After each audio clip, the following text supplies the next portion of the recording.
শীতকালে তো পিকনিক হামেশাই লেগেই থাকবে, তবে যারা রান্না করতে জানে না তারাও কিন্তু এখন পিকনিকে গিয়ে দারুণ স্বাদের এই চিকেন কষাটা ঝটপট বানিয়ে ফেলতে পারবে।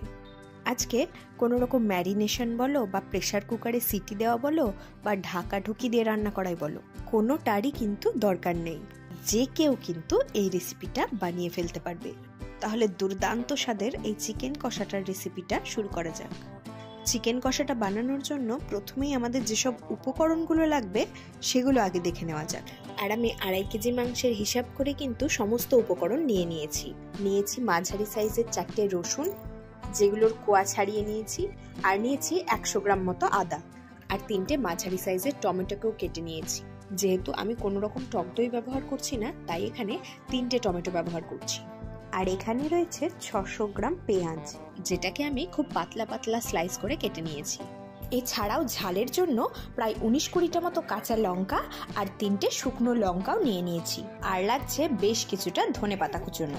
তবে আদা, রসুন, কাঁচা লঙ্কা আর শুকনো লঙ্কাটা আমি একসাথে মিক্সিতে পেস্ট করে নেব। আর মাংসতে দেওয়ার জন্য নিয়ে নিচ্ছি বেশ কিছু গোটা গরম মশলা। নিয়ে নিলাম 4টে ছোট এলাচ, একটা ছোট টুকরো দারচিনি, 4টে লবঙ্গ, ছোট্ট একটা জয়িত্রী ফুল আর 2টো তেজপাতা। আগেই বললাম এখানে রয়েছে 2 কেজি 500 গ্রাম চিকেন। তার মধ্যে আমি 8টা লেগ পিস নিয়েছি। চিকেনটাকে প্রথমেই খুব ভালো মতন ধুয়ে নিতে হবে। আর তারপরেই রান্নাটা করে নেওয়ার জন্য একটা বড় সড়ো কড়াই চাপিয়ে দিয়েছি ওভেনে। কড়াইতে দিয়ে দিচ্ছি 300 ml মতো সর্ষের তেল। 1 কেজি চিকেন রান্নার জন্য কমপক্ষে 100 থেকে 125 ml সর্ষের তেল প্রয়োজন। তাই 2.5 কেজি চিকেনের জন্য আমি এখানে 300 গ্রাম সর্ষের তেল নিয়েছি। চিকেন কারি করলে কিন্তু তেলটা একটু কম দিলেও হয়, তবে চিকেন কষা বানাতে গেলে কিন্তু প্রয়োজন মতো তেলটা দেওয়া খুবই জরুরি। আর না হলে কিন্তু সেই স্বাদটা আনতে পারবে না। তেলটা গরম হয়ে এলেই কিন্তু গোটা গরম মশলাগুলো তেলের মধ্যে দিয়ে দেব। আর তারপরেই কুচনো পেঁয়াজটা দিয়ে দিতে হবে। এবারে তেলের মধ্যে পেঁয়াজটাকে ভেজে নেব।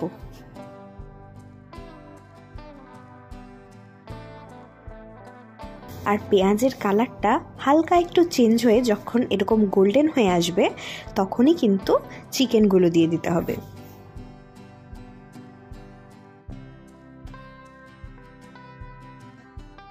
এবারে পেঁয়াজ আর চিকেনটাকে একসাথে কিন্তু খুব ভালো মতন ভেজে নেব।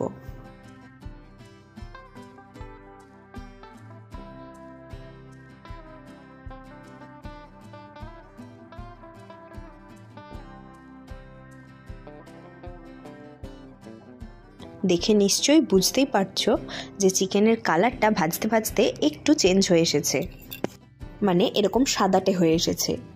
এই পর্যায়েই কিন্তু অ্যাড করে দেব কুচনো টমেটোটা। আর টমেটোটাকেও একবার ভালো মতন মিশিয়ে নিয়ে অ্যাড করে দেব কিছু গুঁড়ো মশলা। দিচ্ছি 2 চামচ হলুদ গুঁড়ো, 1 চামচ কাশ্মীরি লঙ্কার গুঁড়ো, 2 চামচ জিরে গুঁড়ো আর 1.5 চামচ মতো ধনে গুঁড়ো। এবার এই সমস্ত মশলাগুলোকেও চিকেনের সাথে খুব ভালো মতন মিশিয়ে নিতে হবে। আর গুঁড়ো মশলাগুলো একবার মিশিয়ে নেওয়া হয়ে গেলেই কিন্তু বেটে রাখা আদা, রসুন, কাঁচা লঙ্কা আর শুকনো লঙ্কার পেস্টটা দিয়ে দেব সবটা। আর মশলার বাটি ধোয়া জলটাও সামান্য একটু অ্যাড করে দিচ্ছি। আর আবারও কিন্তু এই মশলার সাথে খুব ভালো মতন মাংসটাকে মিশিয়ে নিতে হবে। বেশিরভাগ মশলাটাই কিন্তু আমরা দিয়ে দিয়েছি। এবারে মাংসটাকে 5 থেকে 7 মিনিট অন্তর অন্তর ভালোভাবে নেড়ে দিতে হবে, যাতে তলার দিকে লেগে না যায়। সানরাইজের 5 টাকাওয়ালা যে মিট মশলার প্যাকেটগুলো পাওয়া যায়, সেইগুলোই দিয়ে দিচ্ছি 2 প্যাকেট।